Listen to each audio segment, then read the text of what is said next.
بسم اللہ الرحمن الرحیم۔ عزیز طلباء، آج ہمارا نصص نمبر 171 ہے، 171۔ تو پہلے یہ بات ذہن میں رکھ لیجئے کہ سورۃ الرحمن کا سورۃ القمر کے ساتھ ربط کیا ہے۔ تو دیکھو کہ اس سورت میں یعنی سورۃ الرحمن میں پرہیزگار مومنین کو آخرت میں ملنے والی نعمتوں کا بیان ہے۔ تو گزشتہ صورتوں میں جو گزشتہ صورت تھی اس میں ماضیہ سابقہ کی ہلاکت اور قیامت کا ذکر تھا۔ تو وہ بیان کرنے کے بعد متقین کا اخروی انجام صرف دو آیاتوں میں بیان کیا تھا۔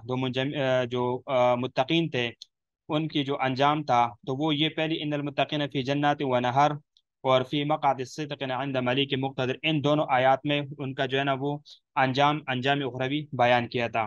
تو اب اس صورت میں ان کا انجام تفصیل سے اس صورت میں بیان کریں گے۔ بسم اللہ الرحمن الرحیم۔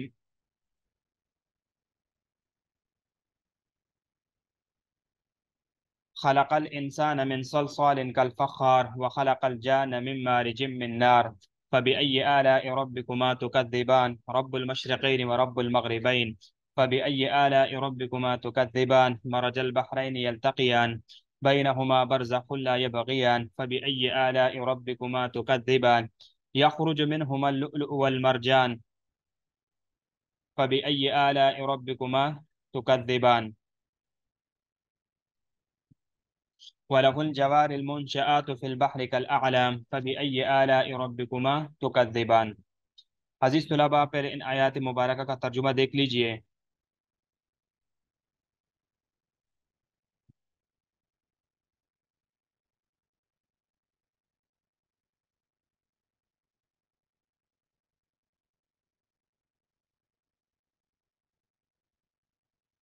خلق الانسان من صلصال،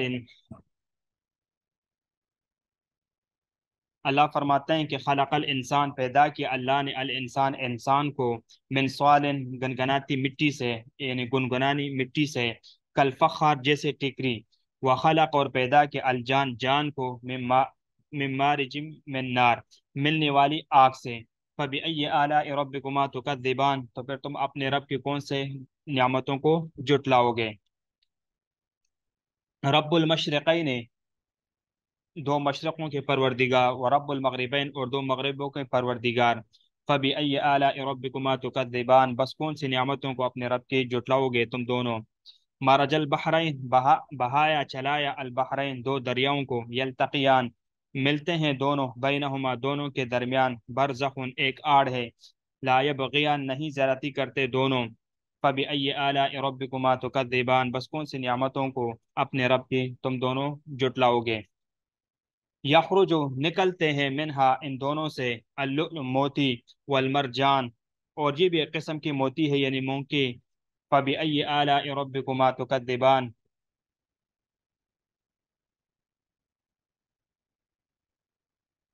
بس تم اپنے رب کی کون سی نعمتوں کو جٹلاؤ گے تم دونوں۔ وَلَهُ الجوار اور اسی کے لیے الجوار کشتیاں ہیں، المنشآت ابری ہوئی، فی البحر سمندر میں، کالاعلام پہاڑوں جیسی، فبأي آلاء ربكما تكذبان بس کون سی نعمتوں کو اپنے رب کی جٹلاؤ گے تم دونوں۔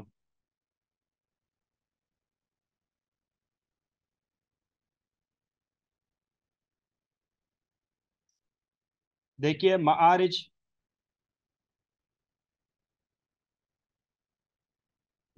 کہتے ہیں یعنی معارج اس میں فاعل کا صیغہ ہے، جیسے کہ مرج الشیء یعنی مرجن، نصر ینصر سے مرج یم رجو یعنی ملانا، ایک کو دوسرے کے ساتھ جوڑنا، جیسے کہتے ہیں مرج البحرین دو سمندروں کو ملانا۔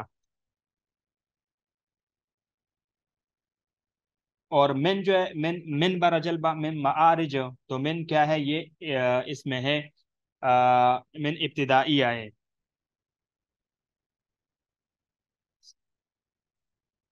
ساتھ من نار، تو من نار میں بھی من بیانیہ ہے، یا یہ ہے کہ من نار بدل ہے یعنی المرج، تو کیا ہے یہ پھر مارج سے کیا ہوگا، پھر یہ بدل ہوگا۔ یلتقیان، یا یہ تو ترکیب میں یا تو حال بنے گا یا یہ صفت ہوگی۔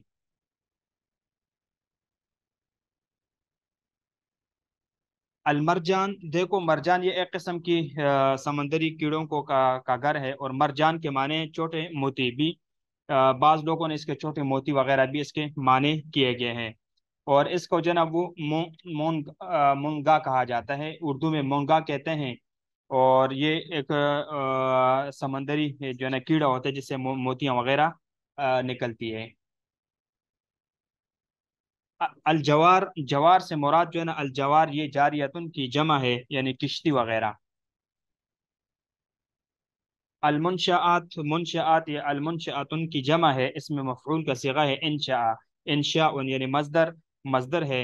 اور سطح یعنی سطح سمندر سے اونچی ابری ہوئی کشتی، یعنی معنی یہ ہے کہ وہ کشتی جن کے بادبان اونچے ہو، اور بادبان وہ کپڑا جو کشتی کی رفتار تیز کرنے کے لیے یا اس کا رخ موڑنے کے لیے لگاتے ہیں۔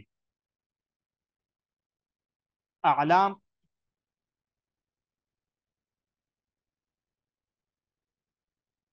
یہ علم کی جمع ہے، پہاڑ کو کہتے ہیں۔ اب اس کی وضاحت دیکھ لیجئے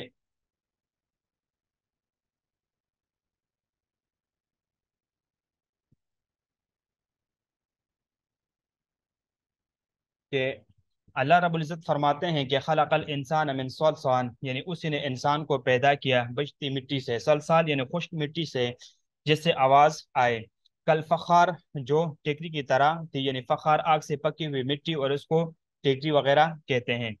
اب یہاں سے اللہ رب العزت فرماتے ہیں، یعنی دیکھو، یعنی اس ارشاد میں اور دوسری آیات میں جو دوسری جگہ پہ اللہ رب العزت نے فرمایا من حمأ مسنون، اور اسی طرح من طین لازب، اور اسی طرح من تراب وغیرہ فرمایا، تو ان میں کوئی اختلاف نہیں، کیونکہ یہ سب معنی کے لحاظ سے متفق ہے، اور کیونکہ ان کا حاصل یہ ہے کہ اس نے مٹی سے پیدا کیا، اور طین پر بھی پھر طین کہا، پھر حمأ مسنون، پھر صلصال کی حالاتوں سے گزرا، تو یہ مختلف حالاتیں ہوتی ہیں جس سے اس کو گزارا گیا۔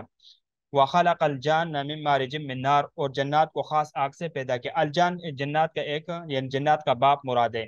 اور ایک ضعیف قول یہ بھی ہے کہ یہ وہ ابلیس ہے، من مارج، وہ یعنی صاف شعلہ جس میں دوئی کی ملاوٹ نہ ہو۔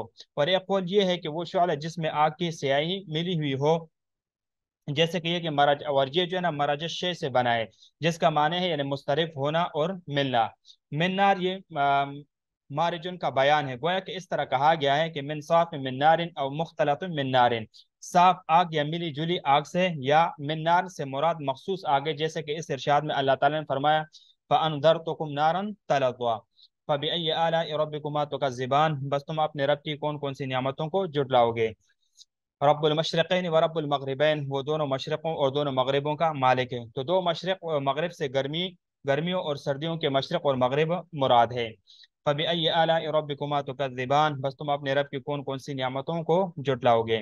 مرج البحرین یلتقیان، اس نے دو دریاؤں کو ملایا کہ دونوں آپس میں ملے ہوئے ہیں، یعنی نمکینی اور میٹھی دریاؤں کو جلا دیا، اس طرح کہ ایک دوسرے کو پڑوس میں مل جلے رہیں، آنکھوں کے دیکھنے میں دونوں میں کوئی فرق نظر نہیں آتا۔ بینہما برزخ، ان دونوں کے درمیان ایک حجاب، یعنی اللہ تعالیٰ کی قدرت سے ایک روک ہے۔ لا یبغیان، دونوں اپنی حد سے بڑھ نہیں سکتے، ایک دوسرے کے ساتھ ملنے میں سرکشی نہیں کرتے۔ فَبِأَيِّ آلَاءِ رَبِّكُمَا تُكَذِّبَانِ، بس تم اپنے رب کی کون کون سی نعمتوں کو جھٹلاؤ گے۔ یخرج منہما اللؤلؤ والمرجان، ان دونوں سے موتی اور مونگے برآمد ہوتے ہیں، یعنی اللؤلؤ سے یعنی بڑی موتی، یعنی بڑی موتی کو کہتے ہیں، والمرجان چھوٹی موتی۔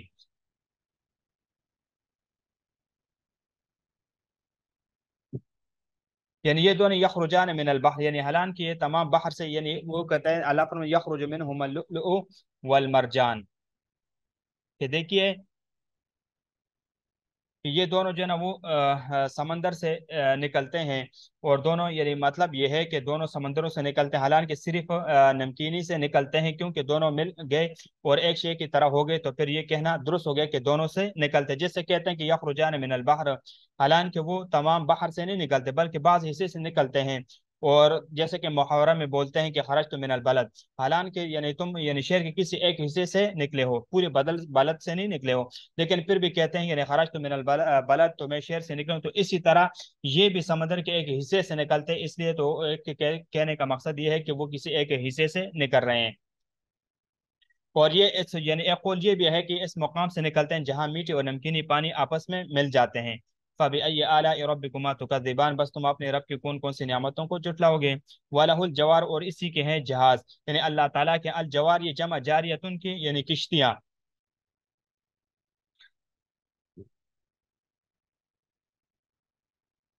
المنشآت، اور اونچے کڑے نظر آتے ہیں، یعنی ان کے بادبان بلند ہے۔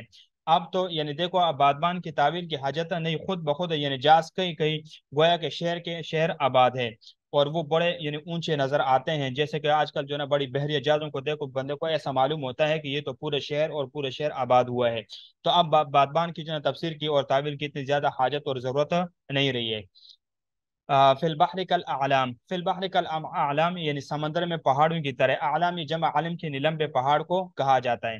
فبأي آلاء ربكما تكذبان، بس تم اپنے رب کی کون کون سی نعمتوں کو جھٹلاؤ گے۔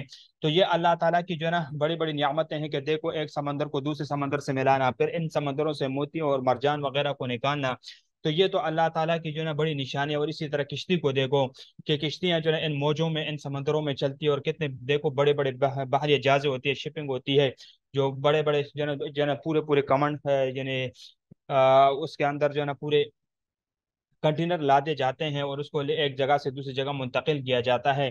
تو یہ سارے کے سارے جو ہے نا یہ اللہ رب العزت کی نعمتیں ہیں، اور اس میں انسان کو غور اور فکر کرنی چاہیے، اور آخرت کی تیاری کرنی چاہیے، اور ان نعمتوں میں دیکھ کر اس کو اللہ تعالیٰ کی یاد آنا چاہیے کہ دیکھو یہ کوئی ذات ہے جو اس کے پیچھے ان پورے کائنات اور پورے نظام کو وہ چلا رہا ہے۔ یہ کارخانے ویسے کے ویسے نہیں چل رہا، بلکہ اس کو چلانے کے لیے ایک ذات ہے جو اس کو چلا رہی ہے۔ تو پھر ہم پر یہ لازم ہے کہ ہم اس ذات کو پہچانیں اور اس کی طرف ہم متوجہ ہو جائیں۔